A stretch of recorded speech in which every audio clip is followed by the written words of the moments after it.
Hey friends, my name's Tishfield, and this is You Are What You Eat, showcasing the hottest natural noms in the food market and the entrepreneurs behind them.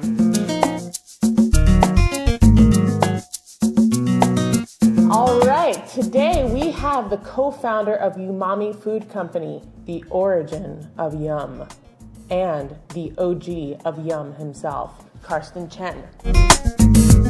So Umami, how did you come up with that name? So the aha moment for me was when I thought and learned more about this flavor of umami, the fifth flavor. So there's salty, sweet, sour, bitter. Our tongues can actually taste this flavor called umami, which is this rich flavor that makes, ketchup, tomatoes, anchovies, fish sauce, soy sauce, delicious. So it's like a savory. Savory, yeah. Hard to sort of define, but you know it when you feel it. Umami is, we put the yum in umami. Oh, I like that. The yum in umami. We have these little go dips here, which are my favorite thing to get when I'm feeling really, really hungry, just hustling around the city. The flavors here are lentil, edamame, red bean, and black bean. So you crack it open, you'll see it's pretty simple. Dip, chip. So talk to me about the chip. Sure, so it's a popped rice chip, a little bit of nori seaweed for savory flavor, but low sodium, and with chia flax and quinoa, so it's some nice superfoods in there. So this is the lentil we're starting off with. I like it. It's kind of subtle, which I like, but you definitely taste the lentil. So what else are we tasting here? So the lentil is a lentil with a roasted onion and shiitake mushroom, because we wanted that nice umami rich flavor, but we wanted this to be served closer to an original hummus, not really spicy, nice and subtle, good for people who don't want that spice, and it's good for our kids as well. And this is my favorite, which is the edamame. Cheers.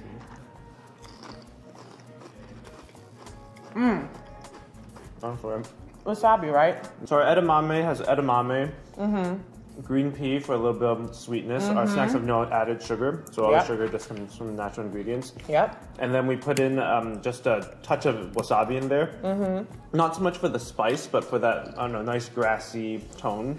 So the edamame also, even though it does have a little bit of wasabi, is very kid-friendly. And if you don't like spice, you'll like it too. So it's a very light spice. 6 grams of protein and 4 grams of fiber.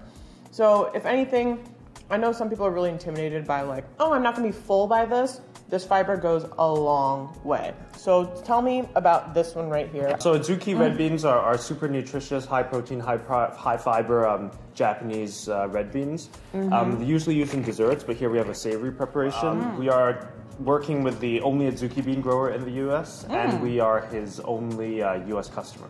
OG Azuki. Yes, OG Azuki. Red. Origin of Yum right over here.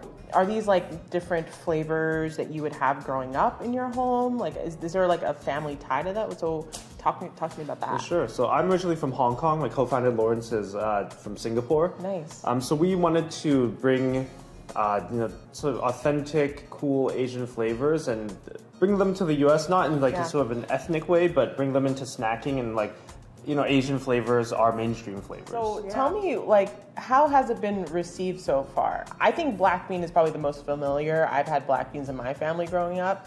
But how have customers liked it so far? People are familiar with black bean. I think a lot of it from Mexican, Latin American cuisine. But here we have a Japanese spin with the spice from a togarashi spice mix. You get some nice rich spice. And we put a yuzu citrus in there for that really fresh citrus. People are used to the traditional hummuses or hummuses with a little bit of different flavors, but we built all of our dips from the bean up and layered in a great flavor profile. Thank you, Karsten. Thank you, Lori. So much. You can actually follow him. Was it Umami Food? At Umami Food, Instagram, Twitter, Facebook. LinkedIn for you LinkedIn folks. Yeah, LinkedIn folks. Thank you, Karsten, and thank you for watching. Thanks, Lori. Yeah.